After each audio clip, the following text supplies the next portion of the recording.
Kemudian kita mengikuti hawa nafsu. Ini ghaflah. Artinya kalau orang ghaflah pasti mengikuti hawa nafsu. Kalau orang ghaflah pasti diganggu oleh syaitan. Maka itulah yang terjadi. Maka apa obatnya? Abah Awas mengatakan solusinya tiada lain. Fala dawa'a wala kaifiyata litordiha illa zikrullah ala dawami sirran wa jahran kama amarahuma Rasulullah sallallahu alaihi wasallam. Kata Abah apa? Tidak ada obat, tidak ada cara metode untuk bagaimana kita mengendalikan diri kita daripada hawa nafsu, daripada ghaflah, daripada setan, mengendalikan ghaflah yang bersumber mengajak kepada nafsu dan setan. Kata Abah, illa zikrullah, kecuali zikir kepada Allah, ingat kepada Allah. Di sini pemangku manakib Kiai Haji Mustafa Al-Maduri, kita doakan beliau senantiasa sehat lahir dan batin, beserta istrinya, keluarganya, anak cucunya. Disehatkan yang sempurna, kesehatan, lahir dan batin, ditambah-tambah rezekinya, diistiqomahkan, dijauhkan dari malapetaka mara bahaya, dimudahkan urusan-urusannya, ditambah-tambah ilmunya untuk kepentingan kita semua dan untuk keluarga kita semua. Al-Fatihah. A'udzubillahi minasyaitonirrajim. Bismillahirrahmanirrahim. Alhamdulillah rabbil alamin arrahmanir rahim maliki yaumiddin iyyaka na'budu wa iyyaka nasta'in ihdinas siratal mustaqim siratal ladzina an'amta 'alaihim ghairil maghdubi 'alaihim waladdallin amin. Bapak Ibu ikhwan akhwat para pecinta kesucian jiwa keluarga besar Manakiban Online Internasional dimanapun berada pada malam hari ini, baru saja kita sama-sama khidmat amaliyah manakib dan hari ini sama-sama kita tabaruk kepada khidmat ilmiah dan tentu kita syukuri bahwa kita hari ini bulan ini sudah memasuki bulan Safar, di mana kalau kita melihat di dalam kitab Fadhilus Syuhur, bulan Safar ini diawali pada huruf Shad. Wa amma shad fi hadzal syahri safaul qalbi. Adapun huruf shad pada bulan ini adalah syafaul qalbi.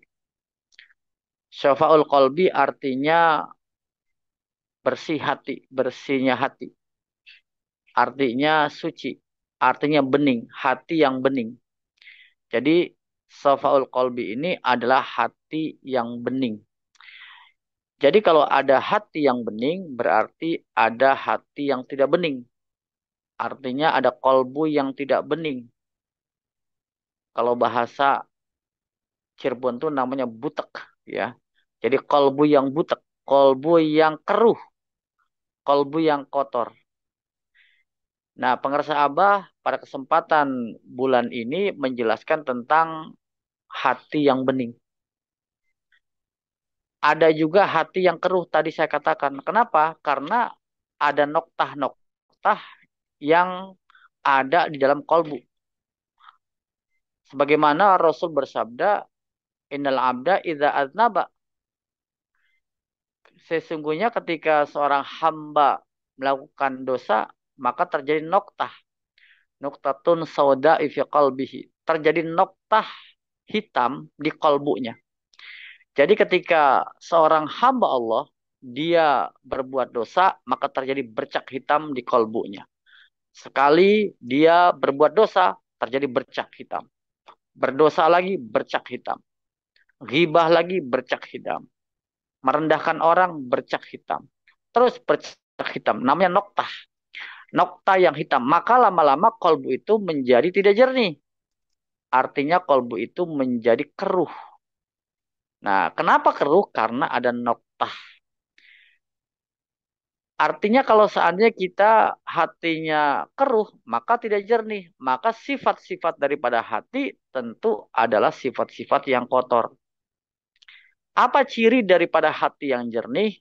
Cirinya adalah hati yang jernih itu mudah empati, mudah simpati, mudah belas kasih, mudah bergetar, mudah kasih sayang, welas asih, mudah memaafkan.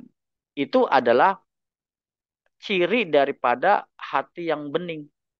Sebaliknya, hati yang keruh, dia susah memaafkan, mudah membenci, mudah tersinggung, mudah sakit hati, mudah tidak menyukai orang. Ketika orang lain mendapat kebahagiaan, kenikmatan, maka dia tidak nyaman. Dia muncul iri, dia muncul dengki, dia berkata-kata lain, apa yang dihasilkan saudaranya terhadap kebahagiaan, maka dia menuduhnya hal-hal yang tidak baik. Itu karena apa? Karena kolbunya keruh, kotor, gitu. Jadi mudah membenci dan itu bahaya. Saya teringat betul bagaimana kebencian itu berbahaya bagi diri kita. Saya mendengar cerita beberapa tahun yang lama oleh guru saya, diceritakan Profesor Priyatno, bahwa kebencian itu berbahaya. Berbahaya bagi fisik seseorang. Beliau adalah seorang ahli NLP di Amerika. Kemudian dia mencoba.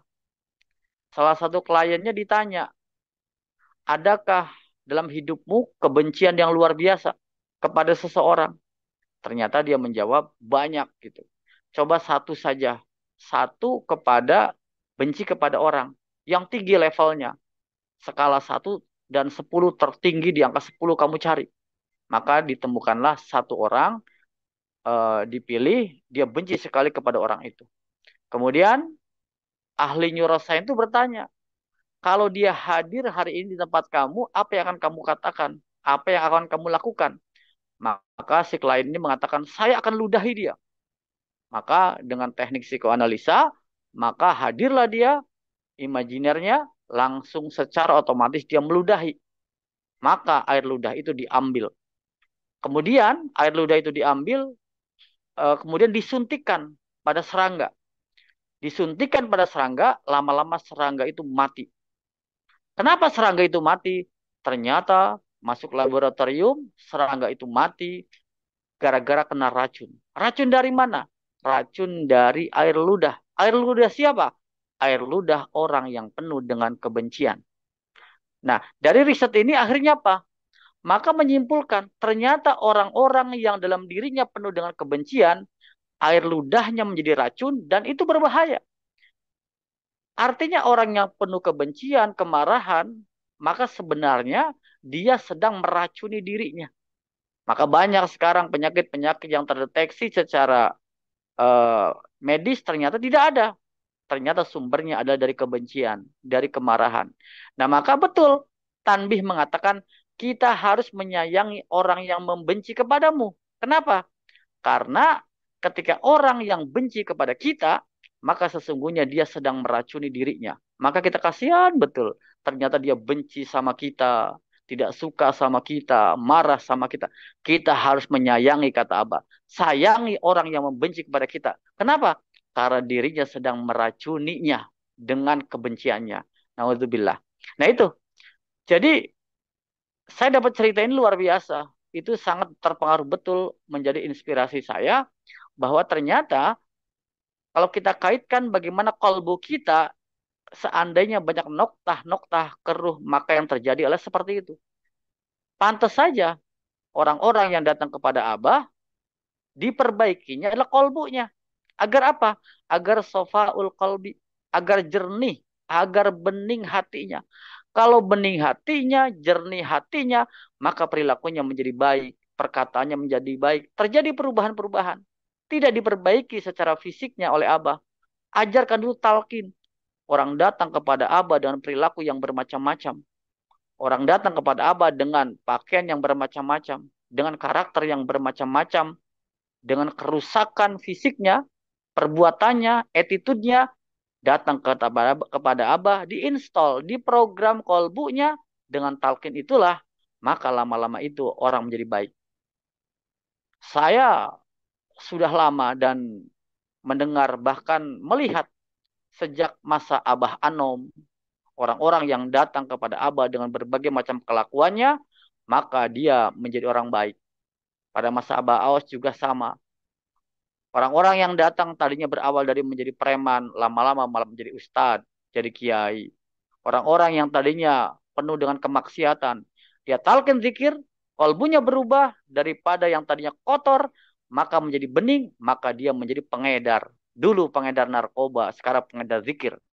Dulu kerjaannya adalah bagaimana mengedarkan hal-hal haram. Sekarang mengedarkan la ilaha illallah.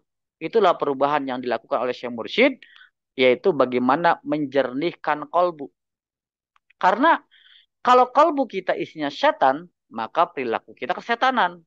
Mudah marah, mudah kesel. Jadi kita sadari betul.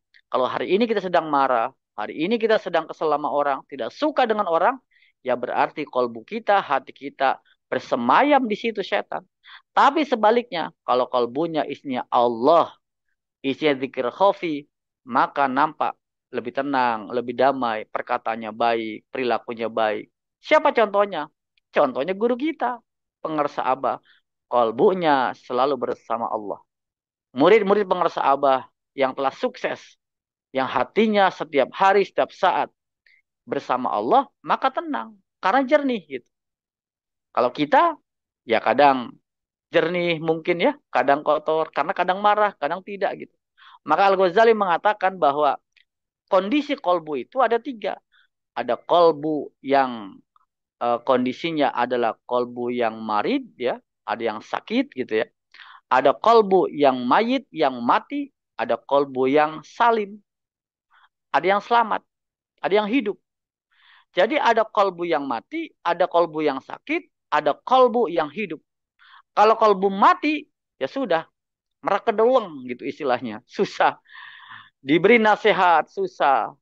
Dinasihati sama orang tuanya, sama gurunya, sama ustadznya, sama kiainya. Gak berubah. Sampai dinasihati oleh Allah dengan cobaan, ujian alam. Maka hati-hati. Saya pernah mendapat nasihat. Kalau kamu tidak bisa dinasihati dengan seseorang, maka siap-siap saja dinasihati oleh Allah dengan ujian-ujian. Nauzubillah. Nah ini orang sudah merkedewang. Ini orang sudah mati hatinya. Yang kedua ada orang yang sakit hatinya. Kadang seneng, kadang tenang, kadang gelisah gitu ya. Kadang rajin, kadang semangat gitu ya. Kadang zikirnya banyak, kadang sedikit. Ini hati yang sakit gitu ya. Ada hati yang hidup. Hati yang hidup adalah hati yang selalu bersama Allah. Nah, situ siapa dia?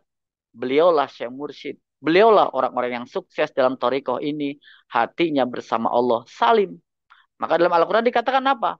Yauma la yanfa'u malun wala banun illa man atallaha biqalbin salim. Pada hari di mana tidak ada manfaatnya jabatan, keturunan, harta benda segala macam kecuali orang yang datang dengan hati yang salim. Itu hati yang sehat. Hati yang salim itu adalah sofaul qalbi. Hati yang jernih, hati yang selamat, hati yang suci, hati yang bersama Allah Subhanahu wa taala. Nah itu. Jadi tiada manfaat akhirnya semuanya gitu. Dilanjutkan dalam kitab Fadhul Syuhur di sini sifatul qaum al-muttasifuna bihi an kadaratul ghaflati anillah. Jadi hati yang jernih itu adalah sifat seseorang yang memang jernih hatinya dari apa? Dari kotoran lupa. Jadi lupa itu adalah kotoran, ghaflah, anilah dari Allah. Jadi orang-orang yang kotor hatinya, orang-orang yang tidak jernih hatinya adalah orang ghaflah kata Abah. Orang-orang yang sofaul qalbi cirinya adalah orang yang tidak ghaflah. Lawan daripada tidak ghaflah apa? Ingat, ingat kepada Allah Subhanahu wa taala, bukan ingat kepada yang lain. Zikir, ingat, bukan ingat kepada siapapun dimanapun, tapi ingat kepada yang satu, yaitu ingat Allah Subhanahu wa taala. Nah, maka di sini Abah mengatakan li annal ghaflata 'anillahi asyaddu min dukhulin nar. Sesungguhnya ghaflah kepada Allah itu lebih berat daripada masuk neraka. Masya Allah. Orang dan saya ya baru mendengar ketika kita bertorikoh, ketika kita bersama Abah penjelasan ini, ternyata orang meminta doa kepada Allah di mana-mana agar dijauhkan dari api neraka. Jangan sampai dimasukkan ke neraka dan seolah-olah itu sangat besar, sangat berat. Ternyata Abah mengatakan, ternyata asyaddu min dukhulin nar. Lebih berat daripada masuk neraka. Artinya kita berlindung dari ghaflah. Karena otomatis kalau orang ghaflah, otomatis masuk neraka. Tapi kalau orang yang tidak ghaflah zikir, maka disitulah dia selamat dari neraka. Jadi ghaflah itu Masya Allah ternyata lebih besar daripada masuk neraka. Di mana orang berdoa untuk jauh dari neraka, malah kita sama Abah untuk bagaimana kita jangan ghaflah. Ya kenapa terjadi?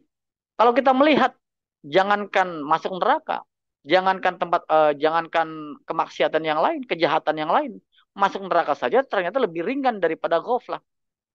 Seolah-olah kita mengatakan bahwa kemaksiatan itu mengerikan, lebih berat. Perzinahan lebih berat. Mabuk-mabukan lebih berat. Mencuri lebih berat. Perjudian lebih berat. Dan kemaksiatan lainnya lebih berat.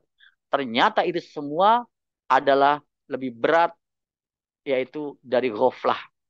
Kenapa demikian cara berpikir kita? Abah mengajak kita cara berpikir yang luar biasa. Kenapa orang bisa maksiat? Ya karena ghaflah. Kenapa orang bisa berjudi? Karena ghaflah. Kenapa orang bisa membunuh? Karena ghaflah. Kenapa orang bisa berzina? Karena ghaflah. Kalau dia tidak ghaflah, nggak mungkin dia berzina. Kalau dia nggak ghaflah, nggak mungkin dia berjudi. Kalau dia nggak ghaflah, nggak mungkin merendahkan orang lain, mencuri, membunuh, dan sebagainya. Jadi sumber daripada malapetaka, kemaksiatan, kriminalitas, dan lain sebagainya saat ini adalah sumbernya dari ghaflah. Nah kalau kita lihat kurang apa orang-orang yang hari ini mengalami, mohon maaf, markup dana, korupsi, dan lain sebagainya. Secara keilmuan mereka hebat-hebat. Bahkan ada yang dari pesantren bertahun-tahun. Bahkan ada yang mengerti belajarnya LC dari luar, di Mesir, di mana segala macam. Ngerti mereka ahli hukum Islam, ahli syariat. Mereka sudah hafal halal dan haram. Tetapi apa? Tetapi dia tetap melakukannya. Apa? Ternyata sumber dari malapetaka, dari semua keilmuan yang dia ngerti, ternyata dia melakukan kejahatan, itu semua sumbernya karena ghaflah. Seorang kiai, seorang ustadz, walaupun dia hafal Quran, gitu ya, walaupun dia punya pesantren banyak, tapi kalau dia ghaflah, maka dia bisa menyalahkan kekuasaannya. Dia bisa menyalahkan apa yang menjadi otoritas hidupnya. Nah, maka ghaflah ini sungguh bahaya. Ghaflah ini berbahaya bagi siapapun. Ghaflah ini berbahaya bagi pembisnis. Ghaflah ini berbahaya bagi guru, bagi dosen. Ghaflah ini bahaya bagi mahasiswa. Ghaflah ini bahaya bagi ibu rumah tangga. Ghaflah ini berbahaya bagi suami, bagi istri.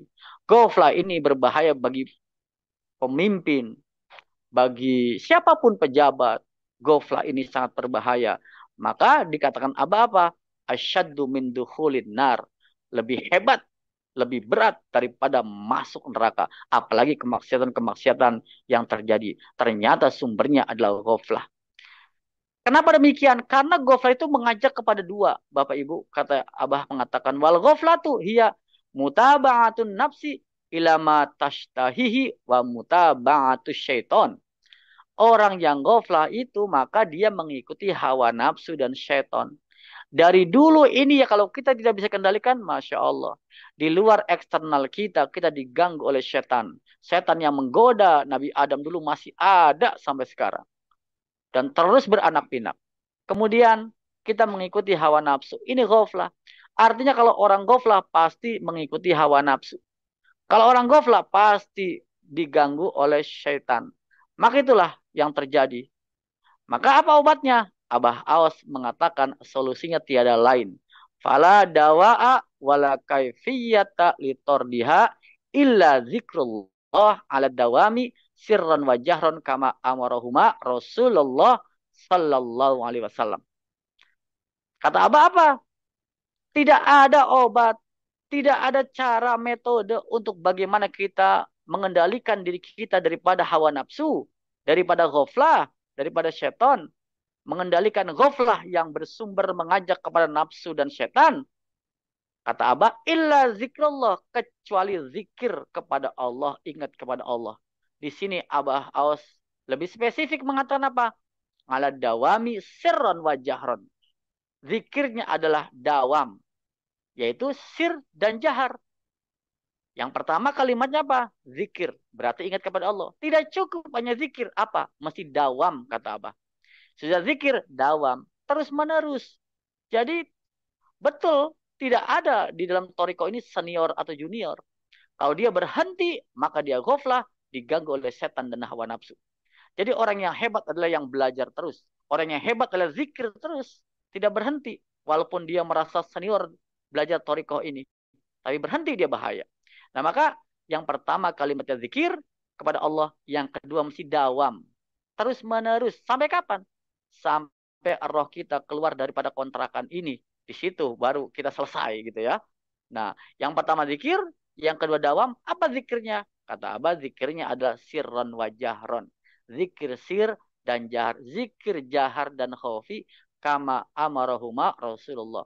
Sebagaimana telah diperintahkan keduanya, zikir khafi dan jahar. Oleh siapa? Rasulullah Sallallahu Alaihi Wasallam. Nah maka Bapak Ibu ikhwan akhwat itulah kita. Ternyata obat daripada ghaflah yang mengakibatkan kita mengikuti hawa nafsu dan mengikuti setan terganggu, maka tiada lain ala dawanya, obatnya, dan kafiahnya, metodenya, hanya zikir jahar dan khafi dan mesti dawam. Nah, itulah Bapak Ibu ikhwan akhwat pelajaran hari ini kita ambil dari kitab Fadlul Syuhur di bulan Safar, sod yang pertama Syafaul Qalbi yaitu jernih hatinya. Senantiasa kita berdoa kepada Allah untuk kita semua, pasangan kita, keluarga kita semua menjadi pribadi-pribadi yang istiqomah yang terus belajar lupa ingat, lupa ingat, lupa ingat sehingga hati kita menjadi jernih. Walaupun hati kita sedang sakit, kadang rajin, kadang tidak, kita belum hidup, belum salim seperti pengertian Abah. Insya Allah kita mengikuti orang yang kolbunya jernih, maka minimal sepercik saja, kecipratan sedikit saja, itu keberkahan yang luar biasa untuk kehidupan kita selamat dunia akhirat. Maka terpenting adalah kita nyantol, ngikut kepada sang syekh, sang mursyid untuk kebahagiaan kita, hati kita menjadi jati. Kecipratan karomahnya, kecipratan barokahnya. Amin ya Allah ya rabbal alamin. Al-Fatihah. A'udzu billahi minasyaitonir rajim. Bismillahirrahmanirrahim. Alhamdulillah rabbil alamin. Ar-Rahmanir-Rahim Maliki yaumiddin. Iyyaka na'budu wa iyyaka nasta'in. Ihdinas siratal mustaqim, siratal ladzina an'amta 'alaihim ghairil maghdubi 'alaihim waladdallin. Amin. Terima kasih. Wassalamualaikum warahmatullahi wabarakatuh.